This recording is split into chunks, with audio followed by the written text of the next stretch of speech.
खुदा ना खास्ता अगर जो है तो वो मजदूर जो है तो काम करते करते गिर जाता है तो उसकी ट्रीटमेंट के लिए जो है तो 1 लाख रुपया, और उसके बाद में अगर खुदा ना खास्ता वो एक्सपायर हो जाता है तो उसके वर्षा को 5 लाख रुपये। ये मैं शॉर्ट में आपको जो है तो बता रहा हूँ। एक तो ऐसा मामला है कि अगर खुदा ना खास्ता वो हैंडीकैप हो गया, काम करते करते माजूर हो गया, तो उसकी पेंशन भी शुरू हो जाती। ये आप सोचिए एक मजदूर का। देखिए हमारे जो अखराजात है, अभी जो लॉकडाउन में काम हुआ तो हम लोगों ने भी लॉकडाउन के बाद में रोजगार मुहिम चलाई, फ्लाइंग कलर्स के जरिए से रोजगार मुहिम चलाई गई।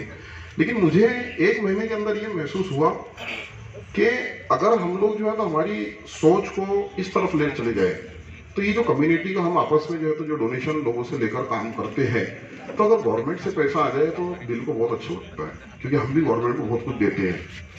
इसके अंदर जो है तो काम करने की बहुत ज्यादा जरूरत है। तो ये एक शॉर्ट हाईलाइट थी जो है तो बांधकाम कामगार कल्याण योजना की। अब इस काम को शुरू किया गया, मैं दोनों तीनों बातें आपके सामने रखूंगा कि एलिजिबिलिटी क्या है, किस तरह करना है और उसमें दरपेश मसाइल क्या है। अब काम को शुरू किया गया तो पता चला कि ठेकेदार रजिस्टर्ड ही नहीं है। जो हमारे ठेकेदार है उसके अंदर जो है तो एक फॉर्म है, उसमें ठेकेदार का स्टैंप लगता, तो बस फलाने ठेकेदार है, काम शुरू कर दिया, ठेकेदार बन गए।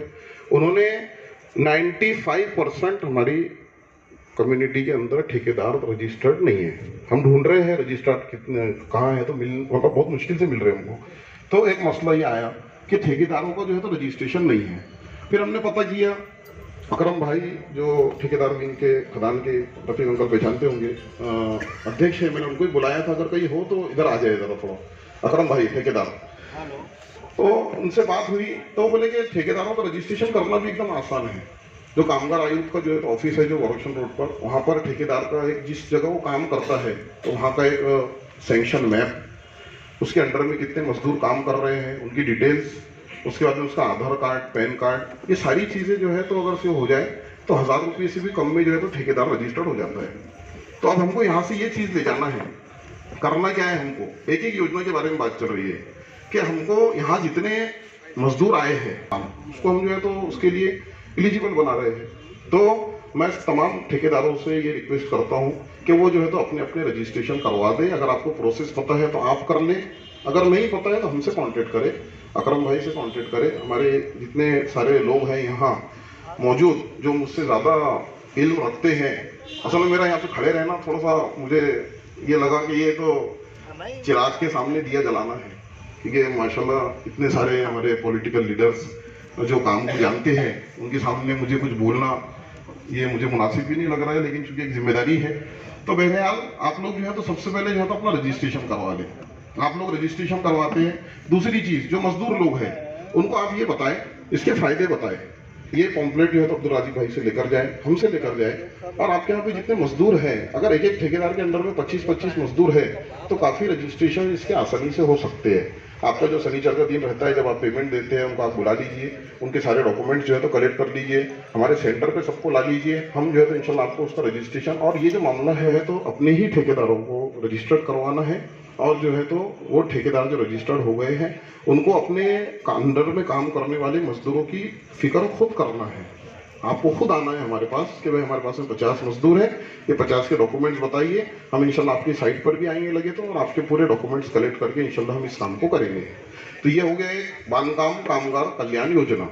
दूसरी चीज़ ये है कि EWS सर्टिफिकेट की बात आई, इकोनॉमिकल वीकर सेक्शन। जो लोगों की, जिस फैमिली की 8 लाख रुपये से जो है तो 8 लाख या उससे कम आमदनी है, वो EWS के लिए एलिजिबल है। उसमें कुछ क्राइटेरिया है कि आपके पास में 5 एकड़ से ज़्यादा खेत नहीं होना चाहिए, आपका जो ये है मकान है वो 1000 स्क्वायर फीट से ज़्यादा नहीं होना चाहिए, कुछ उसके निगेटिव क्राइटेरिया भी है। लेकिन वो चीज़ ऐसी है कि अब 8 लाख रुपया इकोनॉमिकल वीकर सेक्शन बोला गया है। अब 8 लाख रुपये साल का बोले तो महीने का कितना हो जाएगा, वो तकरीबन 65-66 हज़ार रुपये। मतलब हमारे जैसे लोग भी, मेरे से इतनी पेमेंट है भी नहीं, मैं भी इसमें आ जाता हूँ, सब आते हैं 200-300 कमाने वाले से लेकर अल्हम्दुलिल्लाह हाई प्रोफाइल लोगों तक। ठीक है, EWS बोला गया उसको, इकोनॉमिकल वीकर सेक्शन, लेकिन जो क्राइटेरिया बनाया गया वो 8 लाख रुपये का है। मतलब माहाना इनकम आपकी रहेगी 65 से 70 हज़ार रुपये, तो भी आप उसके अंदर जो है तो एलिजिबल हो जाएंगे। इसके इतने जबरदस्त फवायद है, और ये ऐसा करने का काम है कि अगर जो है इसके ताल्लुक से ही हम लोग जागरूक हो जाए क्योंकि हम इसके प्रैक्टिकल फवायद देख रहे हैं। सर अभी 12 बच्चों का मेडिकल कॉलेज में एडमिशन हुआ, मुस्लिम 12 बच्चों का एडमिशन हुआ, उसमें एक कैंडिडेट ऐसा है जिसको नीट में मार्क्स कम थे, उसका एडमिशन, क्योंकि जो 10% आरक्षण मिलता है ईडब्ल्यूएस की वजह से, तो उसका एडमिशन भी ईडब्ल्यूएस की वजह से हुआ, और उसको जो 1,10,000 रुपये लगना था उसको 70,000 रुपये लगे। मैं इसका ऐनी शाहिद हूँ।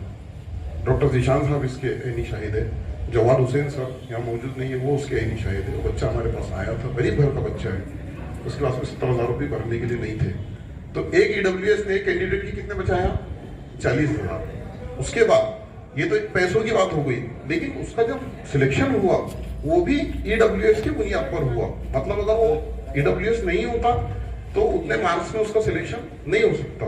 बीच में हम लोगों ने देखे कि बीएससी नर्सिंग की जीएमसी के अंदर पोस्ट निकली थी, तो नर्सिंग के अंदर जो है, तो जब उसकी लिस्ट आई, एक चूंकि व्हाट्सएप पे वो काफी वायरल हुआ, कुछ मसला चल रहा था कि उर्दू मीडियम वालों को शायद उसको भी प्रॉब्लम आ रहा था उसके अंदर, तो उसके अंदर जब इसीलिए उस जो है तो लिस्ट को गौर से देखा गया, तो सर ने बताया 7 से 8 कैंडिडेट ऐसे थे जिनका सिलेक्शन ड्यू टू ईडब्ल्यूएस था। अब हमारे लोगों को ईडब्ल्यूएस नहीं मालूम, तो अब हमको जो है तो ये जो हमारा जो रोना है वो रोना हमको खत्म करना है। हमारे पास में सारी चीजें मौजूद है, लेकिन हमको उसको लेना है। हमको कोई हक देगा नहीं, हमको हक छीनना पड़ेगा। जिस वक्त मामला आता है क्लास 4 से लेके क्लास 1 तक के जो है तो गवर्नमेंट जॉब का, यानी प्यून से लेके कलेक्टर तक, और जब जो है तो उसमें स्पॉट जो है तो इंटरव्यू होते हैं, और जब 50 लोग इंटरव्यू के लिए खड़े रहते हैं, और वहां पर शॉर्ट लिस्ट किया जाता है, और जब शॉर्ट लिस्ट में वहां 10 लोगों को बोला जाता है कि भाई आपके पास में ईडब्ल्यूएस जिसका हो उसको जो है तो हम प्रेफरेंस जो है तो देंगे, क्योंकि ईडब्ल्यूएस का कोटा खाली है। उस वक्त हमारे स्टूडेंट इंटरव्यू देखते हैं कि ईडब्ल्यूएस का हमको किसने बताया, हमें बताया नहीं, और जो है तो जो जिनको मालूम होता है वो फौरन जो है तो निकाल कर पेश कर देते हैं। तो ये ईडब्ल्यूएस सर्टिफिकेट है। मुझे बहुत खुशी है, कल मुझे फोन आया मुबारकबाद का, आपके ही ओल्ड सिटी के इस्लामपुरे के रहने वाले हमारे वाइस प्रेसिडेंट डॉक्टर मुजाहिद साहब हैं, उनके मामा।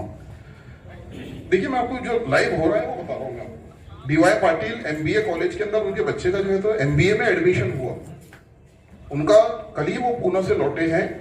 उन्होंने 1.5 लाख रुपया जो फीस थी उसकी तैयारी से वो यहाँ से गए थे। वहां उनको ये पूछा गया कि आपके पास में ईडब्ल्यूएस सर्टिफिकेट है, अब उन्होंने जो है तो अल्हम्दुलिल्लाह चूंकि रॉकसॉफ्ट के कॉन्ट्रैक्ट में है, पता चल गया था, उन्होंने 13 दिसंबर को ही ईडब्ल्यूएस बनाया है। सर उस बच्चे का 75,000 में एडमिशन हो गया। कितने हजार में? 1.5 लाख की चीज 75,000 में। अभी बोलिए आपके 75,000 का वैल्यू कितना है? और क्या हुआ? कुछ नहीं हुआ, एक मालूमात थी, उन्होंने अमल किया बच्चे का। और दूसरी चीज 180 कैंडिडेट थे, जिसके अंदर से 18 कैंडिडेट को जो है तो जो निकाला गया ईडब्ल्यूएस के, क्योंकि 10% आरक्षण की मैंने आपको बात किया, तो 18 कैंडिडेट को जब निकाला गया तो उसके जो मार्क्स देखे गए, क्योंकि वो ईडब्ल्यूएस का था, तो वो उसकी काउंटिंग 18 में हुई। 180 से पहले वो 18 में कैसे आया? ईडब्ल्यूएस की वजह से। अब उसकी काउंटिंग तो उसमें जो है उसका पहला नंबर लगा, और अल्हम्दुलिल्लाह जो है उसका परसों डीवाई पाटिल कॉलेज पुणे के अंदर उसका अल्हम्दुलिल्लाह एडमिशन हुआ। तो ये ऐसी चीजें हैं जो हम लोग हमारी आंखों से देख रहे हैं। तो एक बस कोशिश है हमारी ये माइनॉरिटी डेवलपमेंट सेंटर्स के जरिए से कि इसकी जो है तो जागरूकता बहुत ज्यादा जरूरी है। अभी हम लोग प्लान कर रहे हैं सब कि जब कॉलेजेस शुरू होंगे तो कॉलेज लेवल पर इसकी मुहिम बनाई जाए। सब कॉलेज के स्टूडेंट्स के जो बैठता है ईडब्ल्यूएस के अंदर, उन तमाम के आप बोलेगा कोई स्टूडेंट ना छूटे जिसका ईडब्ल्यूएस सर्टिफिकेट ना बना हो।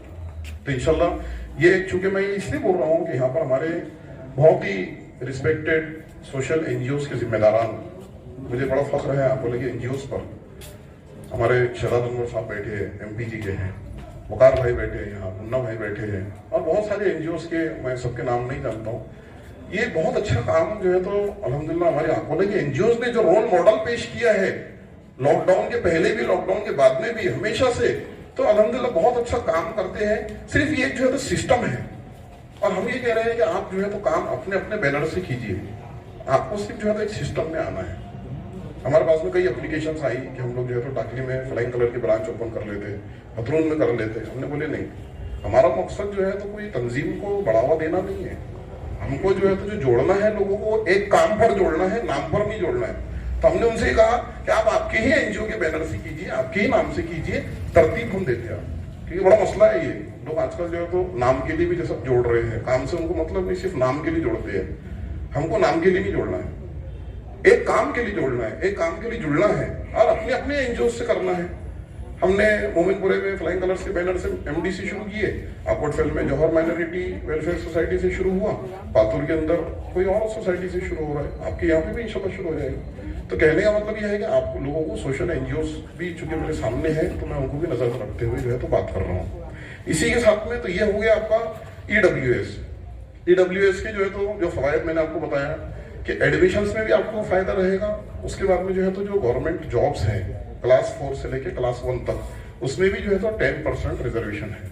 हम रिजर्वेशन का ओनर हो रहे हैं, लेकिन अभी जो आ गया है शायद 2015 में आया सर, 2015-16 में जो आया है, जो डिक्लेरेशन हुआ है इसका, तो हम इसका फायदा क्यों नहीं उठा रहे?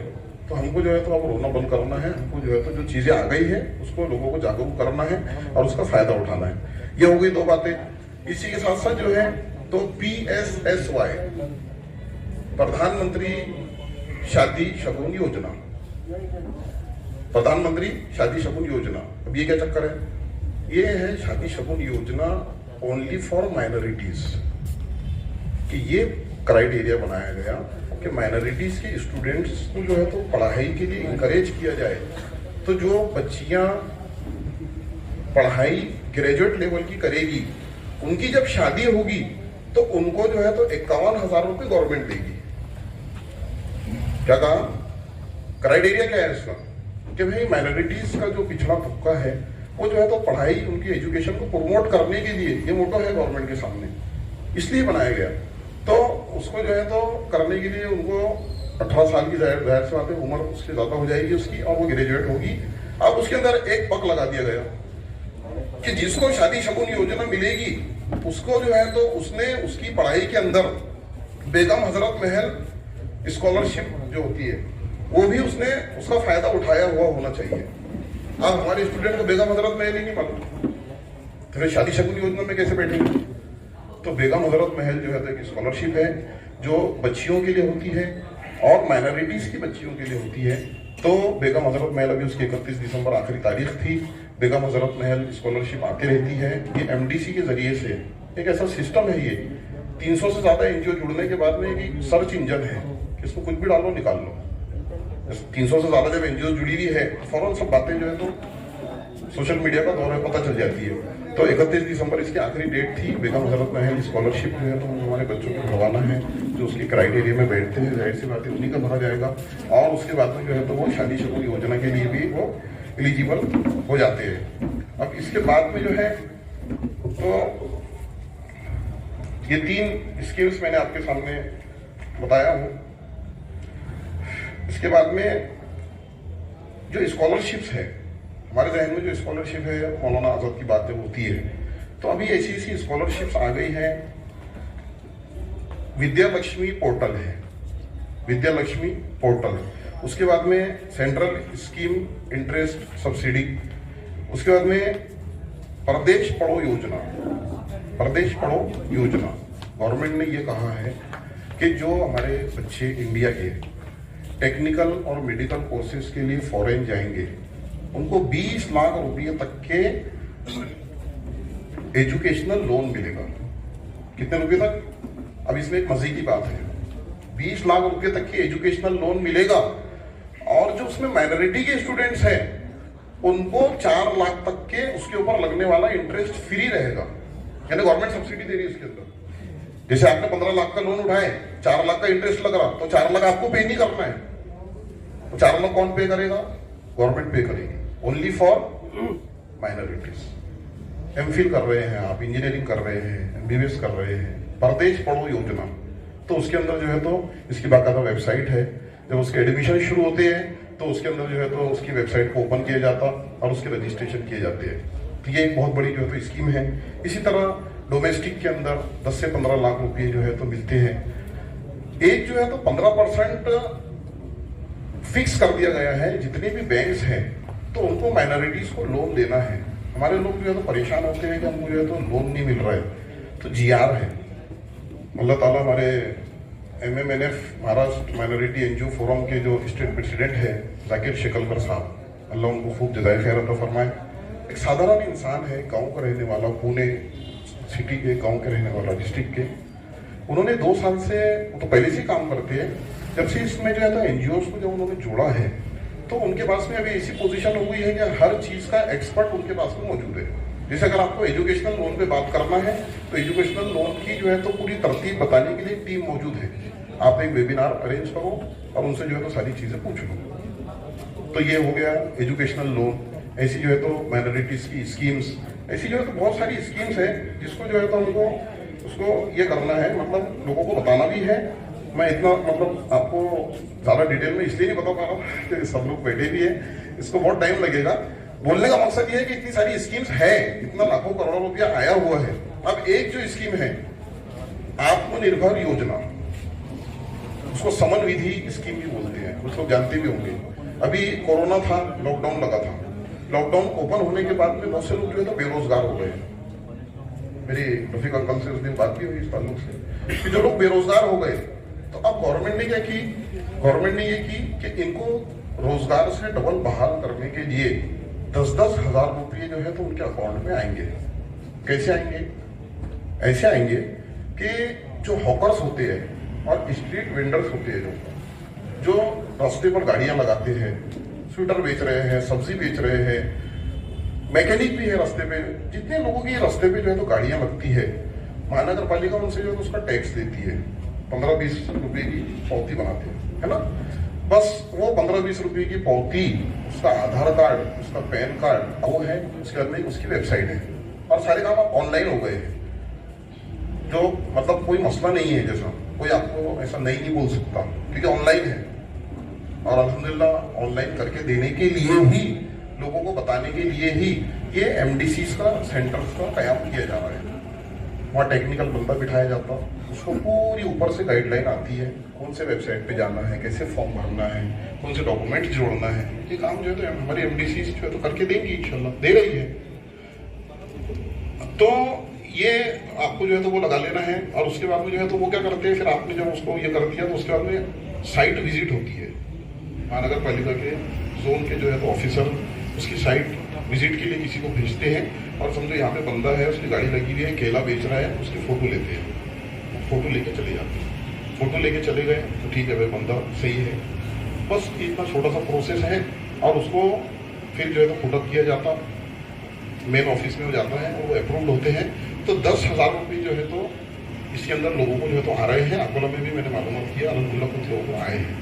अब ये जो है इसकी जो लिस्ट है, इसकी लिस्ट ऐसी है कि अगर पूरी सब्जी वाला, केले वाला, फ्रूट वाला, चमार, उसके बाद में जो है तो अपने मैकेनिक, उसके ऐसे बेशुमार लोग हैं इसके अंदर उसमें बैठ सकते हैं। मुझे तो लगता है कि अगर इसी स्कीम, और इसकी जो है तो शायद मार्च में, जैसे अब जो मार्च आएगा तो बंद भी हो रही है वो, क्योंकि जून 2020 से जब अनलॉक शुरू हुआ, जब से शुरू हुई और अब जैसे सब सारी चीज़ें, वैक्सीन भी आ गया अल्हम्दुलिल्लाह, तो सारी चीज़ें खत्म हो रही है, तो उसका जो इफेक्ट है वो खत्म हो जाएगा। तो मुझे तो लगता है कि अगर इसी स्कीम के ऊपर हमारी सारी एनजीओ अपने अपने इलाकों में काम करे तो यही स्कीम का जो है तो अभी हम जो है तो हमारी कम्युनिटी को बहुत सारा फायदा दे सकते हैं। कि एम्प्लॉयमेंट है, हम लोगों ने हमारी एनजीओ के थ्रू एम्प्लॉयमेंट प्रोसेस शुरू किया। कई लोग हैं, ऐसे हजारों लोग हैं जिन्होंने रोजगार खो दिया है लॉकडाउन के अंदर, और उनके पास में अब जो है तो अच्छा छोटी सी किराने की दुकान भी आती है, उसके अंदर किराना भरने के लिए पैसे नहीं, 10,000 रुपये गवर्नमेंट दे रही, सब्जी भरने के लिए पैसे ही नहीं, 10,000 रुपये गवर्नमेंट दे रही, फ्रूट के लिए पैसे ही नहीं, 10,000 रुपये गवर्नमेंट दे रही। तो इसकी एक तरतीब है बाकायदा। तो ये समन विधि स्कीम है, आत्मनिर्भर योजना है। इसका भी जो है तो हम लोगों को अवेयरनेस लोगों को करवाना है और जो है तो इसके अंदर लोगों को रजिस्ट्रेशन करके देना है। मैं तमाम यहाँ जितने एनजीओज हैं उनके जिम्मेदारान से जो है तो रिक्वेस्ट करता हूँ कि भाई ये जो है तो ऐसे करने के काम है कि इसकी इस वक्त जो है तो बहुत ज़्यादा ज़रूरत है। आप लोग इसको दिल पर ले लें, अपने अपने इलाकों के अंदर ये काम शुरू कर दें। आपके ही बैनर से करें, किसी का बैनर लगाने की आपको ज़रूरत नहीं। जो भी ज़रूरत पड़ती है हमको फ़ोन करें, हम आपको आपके सेंटर पे आके सारी चीज़ें बताने के लिए तैयार हैं। तो ये हो गया। अच्छा, अब इसमें एक खास बात है, अच्छी बात है, जैसे अब आ गया मामला, ये 10,000 रुपये तो दे रही गवर्नमेंट, फ्री में तो नहीं दे रही, एक्शन में 10,000 का लोन है, 10,000 का लोन है, उसको 1 साल में फेडना है। तो उसमें क्या है, अब गवर्नमेंट ने, जैसे आप कोई बैंक से लेते हैं तो 9% का उसके अंदर इंटरेस्ट लग रहा है, 9% का इंटरेस्ट लग रहा है। तो गवर्नमेंट ने ये की कि आपको 9% का इंटरेस्ट लगाई, लेकिन गवर्नमेंट ने खुद उसके ऊपर 7% सब्सिडी दे दी। मतलब उसके जो 9% है उसमें से 7% गवर्नमेंट पे करेगी। अब कितने आ गए आपके ऊपर? 2%। तो उसकी भी तरतीब है। उसकी तरतीब ये है कि अगर आप उसको ऑनलाइन ट्रांजेक्शन करते हैं तो 100 रुपये का कैशबैक आता है। कितने रुपए का कैशबैक आता? 100 रुपये का कैशबैक। 12 महीने के 1200 रुपये आ गए। जो उसकी EMI बन रही है उसका मैंने देखा ग्राफ, तो 550 रुपये सब्सिडी के आ गए। 12 और 15 17 1750 रुपये ये आ गए अपने को। और जो एक्चुअल लोन हो रहा है वो तो 1600 रुपये का होगा। तो मतलब 150 जो है तो लोन फेडने के बाद भी उसके जेब में आ जा रही है। मतलब गोलमा ग्राम से पूछना पड़ेगा शायद मसला इंटरेस्ट का मसला है। तो इंटरेस्ट बोला जरूर जा रहा है लेकिन उसको पे नहीं करना है। समझा बात को? तो 7% गवर्नमेंट दे रही है, 2% जो बच रहा है तो आप ऑनलाइन ट्रांजेक्शन करते हैं तो उसके अंदर जो है तो आपको रिटर्न आ जा रहा है। ये है आपकी आत्मनिर्भर योजना। इसका भी हमको जो है तो आंकलन में काम करना है। मैं आपसे रिक्वेस्ट करता हूँ, हम लोग भी इंशाल्लाह इस पर काम शुरू कर रहे हैं। इसी के साथ साथ जो है तो बहुत सारी जो अटल पेंशन योजना, नाम से जाहिर है अटल बिहारी वाजपेयी ने शायद शुरू की होंगी। अटल पेंशन योजना है 25 से 40 साल तक का जो आदमी है उसमें जो है तो एक छोटा सा 150-200 रुपये की अमाउंट है, वो जो है तो आप फिलअप करते हैं, उसमें जो है तो भरते रहते हैं। तो उसके बाद में आपको जो है तो 60 साल के बाद में उसकी जो है बाकायदा पेंशन शुरू हो जाती है। पेंशन भी शुरू होती और खुदा न खास्ता अगर आप अल्लाह को प्यारे हो गए तो आपके मोदी साहब को 7.5 लाख रुपये तक उसके अंदर दिए जाते हैं। कितने? 7.5 लाख। तो हम 150-200 रुपये कहीं भी खर्च कर देते हैं। उससे बेहतर ये है कि हम योजना के अंदर डाल दें वो पैसे। ये हो गई बात। आयुष्मान भारत योजना मेडिकल की है, 5 लाख रुपए तक के उसका कवरेज है ना। उसके बाद में जो है तो सुकन्या समृद्धि योजना, सुकन्या समृद्धि योजना, ये योजना 21 जनवरी 2015 से जो है तो शुरू की गई और इसके अंदर जो है तो जुलाई 2018 के अंदर इसके अंदर मॉडिफिकेशन हुआ है।